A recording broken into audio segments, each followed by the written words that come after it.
한 주가 지나고 심지어 커피조차도 무기력한 일상의 회색빛을 덜어주지 못했을 때 김세리는 마침내 다시 삶이 피부 아래에서 뛰는 것을 느꼈다. 고향인 강원도 영월의 작은 마을에서 아르바이트로 타이어 수리 일을 마친 그녀는 집으로 가는 길에 중앙광장을 지나쳤다. 그곳은 여름이면 젊은이들과 어르신들, 그리고 급할 것 없는 사람들이 모이는 장소였다. 세리는 검은색의 붉은 줄무늬가 들어간 오래된 스즈키 바이크를 나무 벤치 옆 단풍나무 아래에 세웠다. 비록 낡은 기계였지만 그녀의 자부심이었다. 바이크는 마치 살아있는 듯 그녀의 손길에 반응했다. 그녀는 다크블루 그래피티 헬멧을 벗고 바람을 느끼고 싶어 머리카락을 흐트러뜨렸다. 인조 가죽 재킷과 몸에 딱 맞는 청바지, 빨간 밑창이 돋보이는 운동화는 반항적이면서도 속마음은 여린 소녀의 이미지를 완성했다. 길가에 앉아있는 남자들의 시선이 느껴졌다. 나이든 남자들이 은근히 그녀를 칭찬하는 듯한 눈빛을 보내는 것이 마음에 들었다. 그리고 마치 각본이라도 짜여진 듯 아이스크림 가게 뒤에서 그가 나타났다. 박서준, 중학교 동창이자 조금 다듬어진 몸과 수염을 기른 채 그 특유의 눈빛으로 그녀의 배를 간지리곤 했다. 그는 청바지 재킷을 걸쳤는데 안에는 스트라이프 티셔츠가 살짝 보였고 찢어진 바지는 거리의 음악가처럼 자유분방해 보였다. 느긋한 걸음걸이와 자신감은 연기가 아닌 순결이었다. 안녕, 라이더 양. 그가 반쪽 미소를 지으며 말했다. 옛 친구 태워줄래? 세리는 웃으며 몸을 그에게 가까이 기울였다. 속도랑 내 헬멧을 무서워하지 않으면? 그녀는 여분의 헬멧을 트렁크에서 꺼냈다. 서준이 헬멧을 쓰려다 코미디가 벌어졌다. 그의 곱슬머리가 헬멧 안쪽과 플라스틱 틈새에 걸려버린 것이다. 이거 헬멧이 아니라 덫이야. 그가 투덜대며 마치 분노한 고양이처럼 얼굴을 찡그렸다. 너는 내 세상에 너무 털이 많아. 그녀가 웃음을 참으며 말했다. 서준은 머리를 다시 넣으려 애썼고 세린이 조심스럽게 도와주었다. 손끝이 그의 이마를 스치고 그 순간 눈빛이 마주쳤다. 둘 다 순간 얼어붙었다. 넌 일부러 나를 괴롭히는 거지? 서준이 살짝 웃으며 말했다.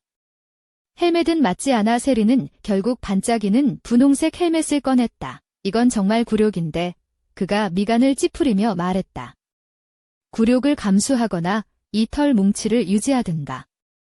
서준은 결국 굴복했고 분홍색 헬멧은 그의 거친 외모와 대비되어 오히려 귀엽고 약간의 패티시를 자극했다. 이제 너는 내 정식 부하야. 꽉 잡아. 안 그럼 버릴 거야. 세리는 앞자리에 앉아 그의 불안한 손길이 허리를 살짝 감싸는 걸 느꼈다. 그들이 도로에 나서자 세리는 의도적으로 속도를 올렸다. 바람이 머리카락을 휘날리고 서준은 그녀에게 바짝 밀착했다. 그 열기 때문에 등골이 저렸지만 춥지 않았다. 넌 이 모터바이크와 태어났어. 그가 소음 속에서 외쳤다. 넌 분홍빛으로 빛나게 태어났어. 그녀가 맞받아치며 웃었다. 그들은 숲속의 오래된 길로 방향을 틀어 호수 옆반쯤 폐허가 된 해변에 도착했다. 나뭇잎 사이로 반짝이는 물과 민트향과 소립냄새가 공기를 채웠다. 통나무 벤치에 앉아 세리는 헬멧을 벗고 머리를 털었다. 서준도 분홍 헬멧을 벗자 머리카락이 민들레 홀씨처럼 부풀어 올랐다. 이제 넌 록스타 같아. 그녀가 웃었다. 그는 다가와 가까이 앉았다. 손이 우연히 닿았고 세리는 손을 떼지 않았다. 심장이 빠르게 뛰었다. 세린, 졸업식에 널 초대하지 않은 게 후회돼. 우리 빨리 이렇게 될 수도 있었는데. 그가 말하기 시작했지만 그녀가 손가락으로 그의 입술을 막으며 말했다.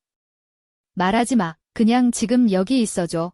그들은 호숫가에서 바람에 머리카락이 엉키는 동안 서준은 아무 말도 하지 않고 머리카락을 귀 뒤로 넘겼다. 그 친밀한 제스처가 그들 사이의 벽을 허물었다. 그가 키스하지 않아도 이미 모든 것이 공기 중에 떠다녔다. 며칠간 그는 아무 연락도 하지 않았다. 좋아요도, 스토리도, 변명도 없었다. 휴대폰 배터리가 떨어지고 세리는 그저 자동차 수리점에서 드라이버를 돌리며 그를 기다리고 있었다. 그러다 갑자기 메시지가 번개처럼 도착했다. 오늘 밤 자유야? 뭔가 생각했어. 물론이지. 세리는 대답했다. 단 납치하지 않는다면 더 나쁜 거야. 모험이지. 서주는 도시가 아닌 그의 이모가 사는 영월 근처의 작은 마을로 오라고 했다. 그는 낡은 시골집에 살고 있었다. 세리는 저녁이 지루하지 않을 거라는 기대에 짧은 카키색 미니스커트와 허벅지 중간까지 오는 스타킹을 신고 무거운 플랫폼 부츠와 어깨가 드러나는 연한 니트, 짧은 재킷으로 갈아입었다. 헬멧도 신발 색깔에 맞춰 분홍색을 골랐다. 도착했을 때 해는 이미 수평선 너머로 기울어져 하늘에 황금빛 줄무늬를 남기고 있었다. 서준의 집은 영화 속 한 장면 같았다. 허물어진 베란다, 그네, 그리고 포도덩굴이 가득했다. 그는 운동복 차림에 두 잔의 코코아를 들고 맞이했다. 아직도 그 분홍 헬멧 가지고 있니? 내 행운의 부적이야. 세린이 콧방귀를 뀌었다. 그는 뒷마당에 있는 할아버지의 오래된 오토바이를 보여주었다. 크롬으로 반짝이는 완전 복원된 바이크였다. 오늘은 내가 조종사야. 난 조수. 그가 말했다. 좋아. 그녀가 대답했다. 그들은 시골길을 달리며 먼지와 별빛 사이를 헤치고 나갔다. 그의 손은 이제 더 당당하게 그녀의 허리를 감쌌다. 입술은 그녀의 귓가에 속삭였다. 치마 밑단을 스치는 손끝은 경계를 넘지 않는 게임이었다. 그들은 오래된 숲속 주차장에 멈췄다.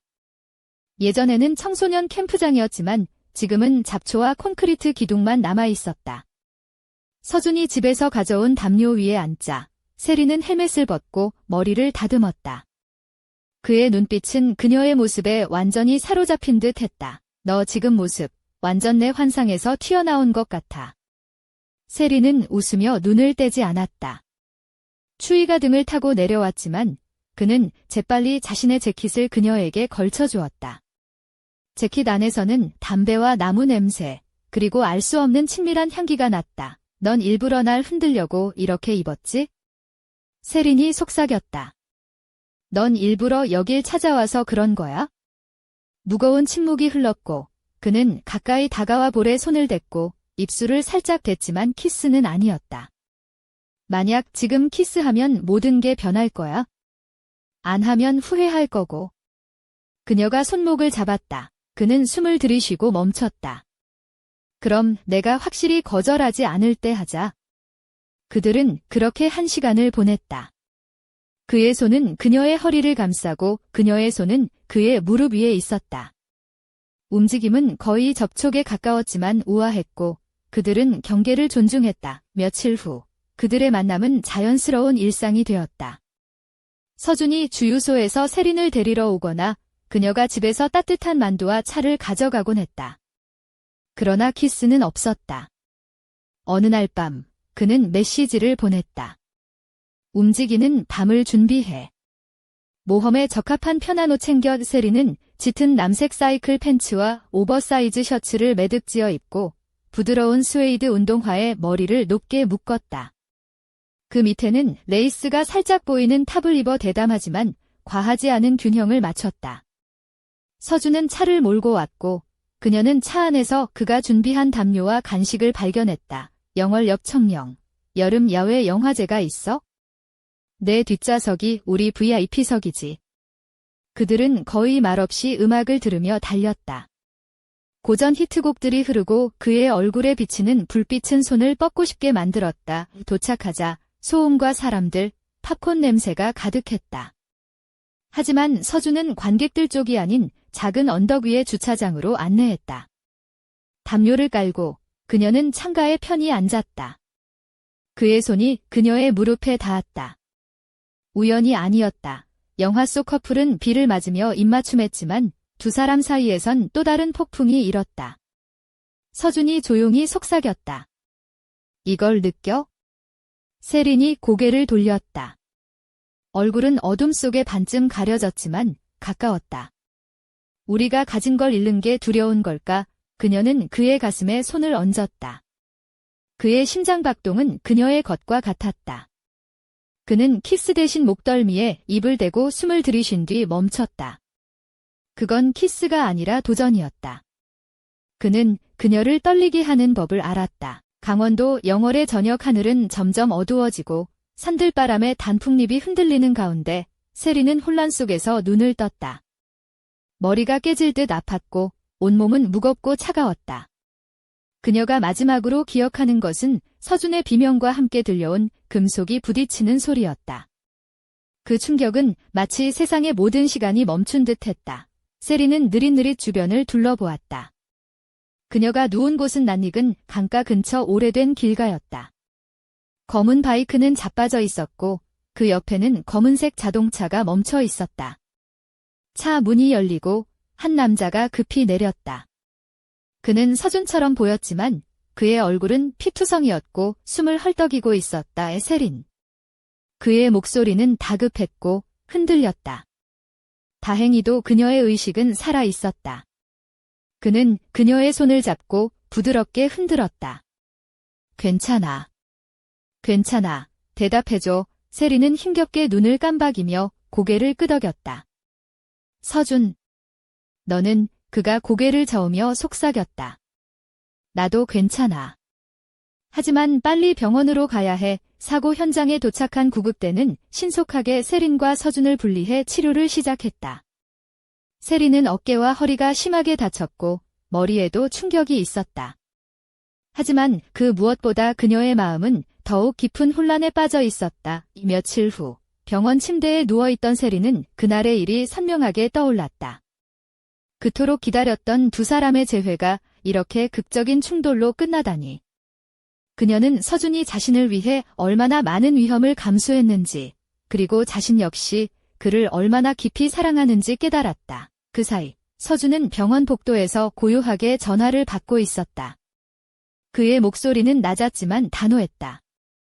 내가 다시 돌아올 거야? 그 아이와 나, 그리고 세린까지. 모든 게 끝나지 않았어. 세린은 창밖을 바라보았다.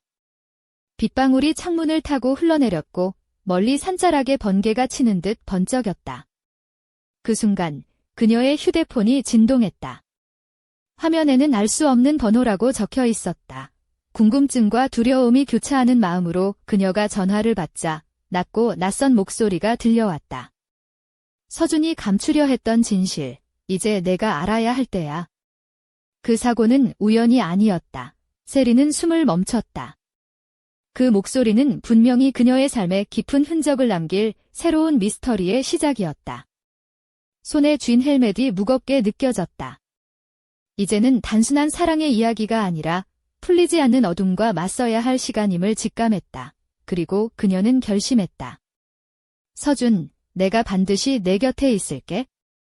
그리고 진실을 밝혀낼 거야.의 저녁 하늘은 여전히 어둡고 번개는 또 한 번 하늘을 가르며 세상을 비추었다. 미지의 그림자가 영월의 고요한 마을을 감싸고 있었다. 영월 병원 복도는 차분한 듯했지만 세린의 마음은 폭풍우와 같았다. 침대에 누워 천장을 바라보며 그녀는 지난 며칠간의 기억들을 끌어올렸다. 서준과 함께한 그 순간들, 그리고 갑작스러운 사고. 그리고 그날 저녁, 낯선 전화 속 경고. 모든 게 단순한 우연이 아니었다는 사실이 그녀의 가슴을 짓눌렀다. 누굴 믿어야 하지? 세리는 혼잣말을 했다. 그녀의 손에는 여전히 서준이 건넨 분홍색 헬멧이 쥐어져 있었다. 그 헬멧은 단순한 보호구가 아니라 두 사람 사이의 끈이었다.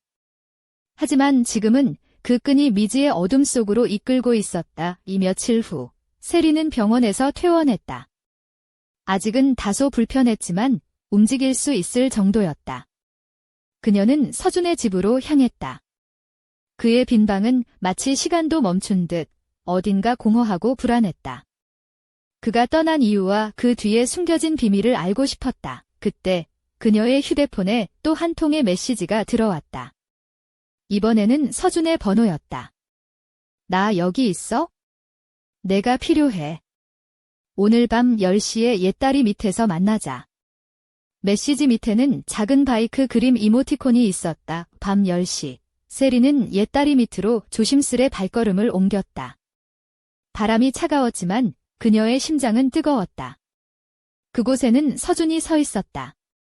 그의 얼굴에는 피곤함과 결연함이 뒤섞여 있었다. 세린, 미안해. 모든 걸 숨겨서. 그가 말했다. 사고는 단순한 사고가 아니야? 누군가 우리를 노리고 있어? 그의 눈빛은 진지했고 목소리는 떨렸다. 누가? 왜? 세린이 물었다. 그녀의 손이 그의 팔을 꼭 잡았다. 서준은 잠시 숨을 고르고 말했다. 내가 딸의 어머니와 함께 있었던 시절, 그때부터 문제가 시작됐어. 우리 가족과 관련된 어두운 비밀이 있어? 그걸 밝히려는 사람들이 있어? 그리고 그들은 나뿐만 아니라 너도 위험에 빠뜨리려 해. 그럼 우리가 해야 할 일은? 세린이 물었다. 함께 진실을 찾아야 해. 그리고 서로를 지켜야 하지? 서준이 미소를 지었다. 하지만 그 전에 내가 내 바이크에 타야 해. 오늘 밤은 달려야 해. 세린은 웃으며 말했다. 오늘은 내가 조종사야.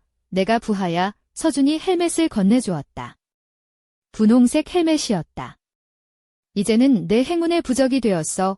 그들은 밤하늘 아래에서 엔진 소리를 울리며 달리기 시작했다. 바람이 머리카락 사이로 스며들고 불빛은 어둠 속에서 춤을 추었다. 두 사람의 마음은 서로를 향해 더 가까워졌고 동시에 다가오는 위험에 맞서 함께 싸울 준비가 되어 있었다. 하지만 그들의 뒤에서 그림자 하나가 조용히 움직이고 있었다. 그 누군가는 이미 그들의 다음 움직임을 알고 있었고 어둠 속에서 차가운 미소를 짓고 있었다. 이제 진짜 게임이 시작됐다. 영월의 밤은 짙은 어둠과 차가운 공기로 감싸여 있었지만 세린과 서준의 바이크 엔진 소리는 고요한 마을에 강렬한 울림을 남겼다. 그들의 움직임은 자유로웠지만 어딘가 긴장감이 감돌았다. 분홍색 헬멧이 반짝이며 서준의 머리에 단단히 고정되어 있었고 세린은 바람에 흩날리는 머리카락을 묶으며 그의 뒤에 몸을 맡겼다. 서준 씨, 왜 하필 옛딸이 미치였어? 좀 더 로맨틱한 장소는 없었나? 세린이 장난스레 물었다. 서준은 미소를 지으며 그곳은 옛날 영월에서 비밀스러운 만남의 장소였거든. 지금은 덜 낭만적이지만 우리에게는 안전함이라고 답했다. 그리고 너, 오늘은 부하 맞아. 꽉 잡아야 한다. 그녀는 웃으며 그의 허리를 꽉 감았다. 알았어. 캡틴. 두 사람은 어둠 속에서 서로의 온기를 느끼며 달렸다. 달리는 동안 서준은 조심스럽게 말을 꺼냈다. 세린아, 사실 그 사고 뒤로 주변에서 이상한 일이 많았어. 누군가가 우리를 감시하는 느낌이 들었고 내 휴대폰도 해킹당했어. 누굴 의심하고 있어? 세린이 긴장한 목소리로 물었다. 아직은 확실하지 않아. 하지만 내 딸 어머니와 관련된 과거 일들이 다시 수면 위로 떠오르고 있어. 그게 이 모든 문제의 핵심 같아. 서준의 눈빛은 흔들리지 않았다. 그럼 우리 그 비밀을 파헤쳐야겠네. 진짜 추리극 시작이다. 세린이 농담처럼 말했다. 근데 그 전에 내 운동화 좀 더 편한 걸로 바꿔야 할지도 몰라. 오늘 밤 꽤 오래 달릴 것 같아. 서준은 웃으며 답했다. 그럼 다음엔 러닝화도 챙겨와야겠네. 영어를 누비는 우리 둘, 스피드 커플이 될지도 모르지. 두 사람은 웃음을 나누며 어둠 속을 달렸다. 그러나 그들의 뒤편, 희미한 가로등 아래에서 한 인물이 조용히 그들을 관찰하고 있었다. 짙은 코트를 입은 그 남자는 깊은 생각에 잠긴 듯 휴대폰 화면을 응시하며 중얼거렸다. 서준, 내 과거는 쉽게 묻히지 않아. 그리고 그 여인, 김세린. 그녀도 이제 이 게임에 휘말렸군. 그의 입가에 서늘한 미소가 번졌다. 바람이 불어와 나뭇잎을 흔들고 어둠 속에서 누군가가 다가오는 발소리가 들렸다. 서준과 세린은 잠시 멈춰 서서 주변을 살폈다. 긴장감이 감도는 순간 세린이 속삭였다. 우리 진짜 시작인가 봐. 서준이 고개를 끄덕이며 말했다. 그래, 이제부터는 서로를 믿고 함께 싸워야 해. 그들의 눈빛이 마주쳤고 엔진 소리는 다시 한번 밤 공기를 가르며 울려 퍼졌다. 영월의 어두운 골목과 숲길, 그 어디에도 숨겨진 진실과 위협이 도사리고 있었다. 바로 그때 어둠 속에서 번쩍이는 빛이 하나, 그리고 또 하나, 누군가가 그들을 쫓기 시작했다는 신호였다. 그리고 그 빛은 점점 가까워졌다. 조심해, 세린. 우리 뒤에 누군가 있어? 서준이 낮게 경고했다. 바람소리와 함께 긴장감이 최고조에 달한 그 순간 두 사람은 더욱 단단히 서로를 붙잡고 앞으로 다가올 미지의 위협에 맞설 준비를 했다. 영월의 밤은 깊었고 그들의 이야기는 이제 막 새로운 국면에 접어들었다.